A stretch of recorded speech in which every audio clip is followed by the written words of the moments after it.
Arthur Rank is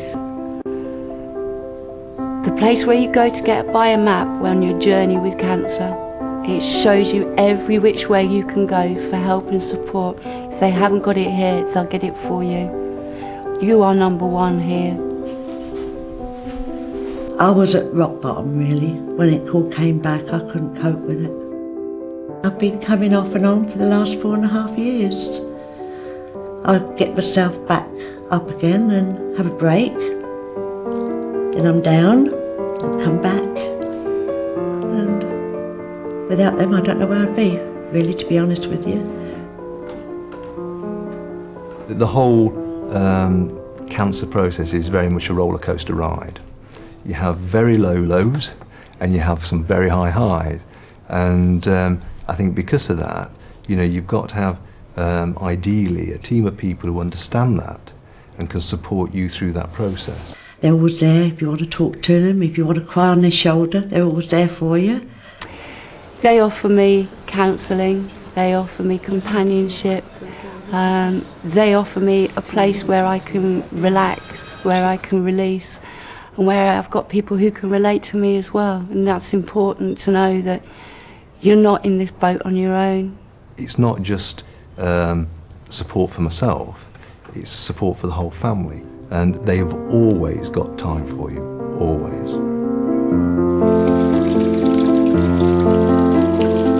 We became involved with Arthur Rank Hospice when our son Ellis died 2 years ago from new variant CJD, or as it's otherwise known, human BSc. We knew Ellis was going to die.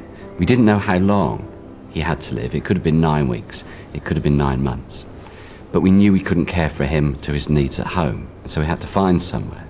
And quite simply, Arthur Rank Hospice was the only place that would take him.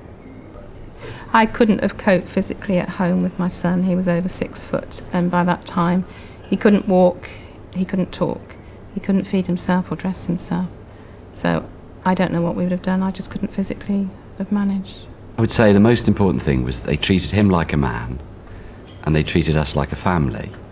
They always put us first, but it was as if they were some form of parachute above us or a safety net underneath. That they didn't take away any of the desires we had to help care for Ellis through his last weeks. But yet, if ever we wanted help, we only had to look over our shoulder and they were there.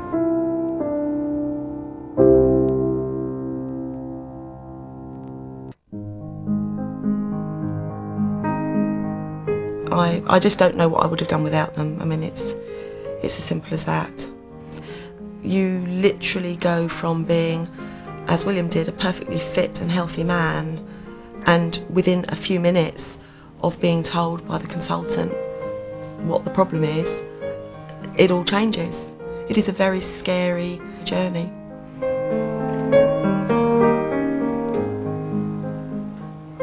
Joe and Kieran had been together for several years and had always planned to marry. As Joe's illness worsened, Kieran decided to bring their plans forward.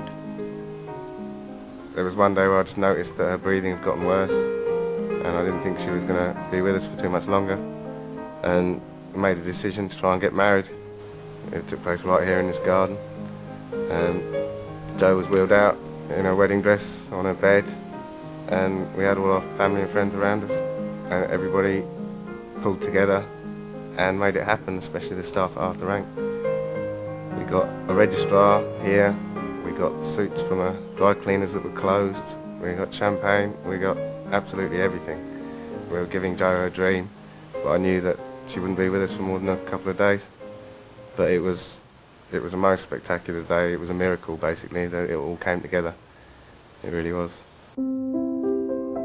A few hours after their wedding, Joe died. For me, as a carer and partner for someone with cancer, Arthur Rank helped me as much as they helped Joe. I was welcomed in here. I was allowed to stay with Joe. They moved an extra bed into a room for me in the evenings. There was nothing that they wouldn't do to make Joe and myself happy. These people are angels here.